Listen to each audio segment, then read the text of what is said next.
Okay. Hi, I'm Laura Gabbert. I'm the Director of Food and Country, playing in the premieres section at Sundance 2023.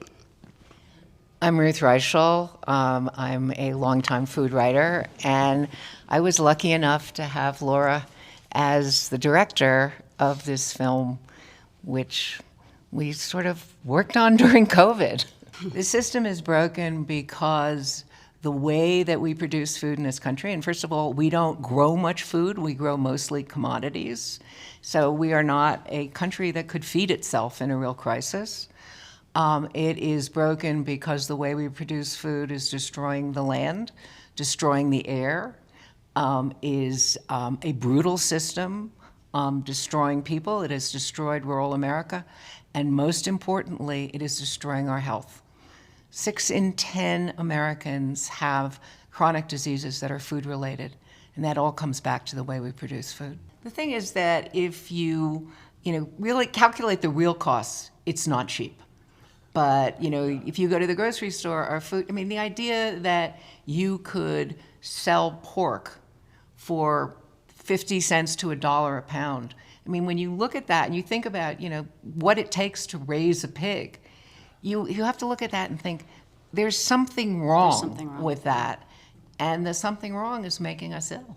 And we were really interested in the film to really get to know the people behind our film, but that is the backdrop, right? It is the backdrop of COVID, it's the backdrop of all these people's lives.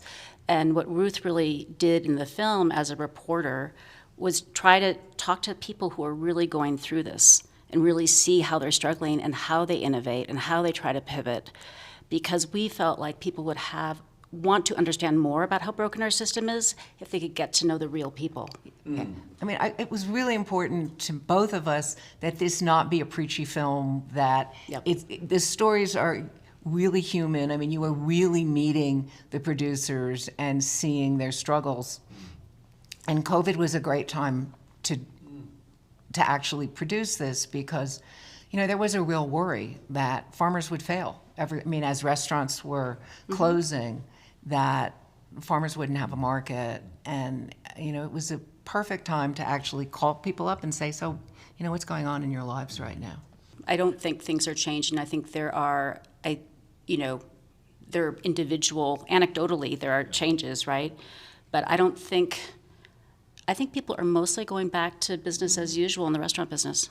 Would you agree? I would agree, and that's been disappointing. And I think it's one of the reasons why we chose to really focus on producers, because for the people that we actually ended up telling their stories, they all found during COVID, they found some way to change the system for themselves. And so these are all stories of hope. These are people, farmers are the most resilient people on the face of the earth. They are used to dealing with disaster. They never know what is coming down the road. When they put those seeds in the earth, they don't know what the weather's going to be. Yeah. And, so these are people who found solutions that were fascinating to me. I can tell you a little bit about our character, Bren Smith. He was a commercial fisherman for years. He dropped out of school when he was 14 and fished the world, right? And I think he realized how extractive that process was. And he sort of discovered farming kelp. It's like what he says, it's like it doesn't swim away. It's easy to farm, right? And he then also, one of the amazing things he's done is teach other people how to do this. Because, if you want to get into farming, it costs a lot of money to buy a piece of land. If you want to be a kelp farmer, and, kelp actually makes the sea better. It's helping the sea, and it's useful in many ways.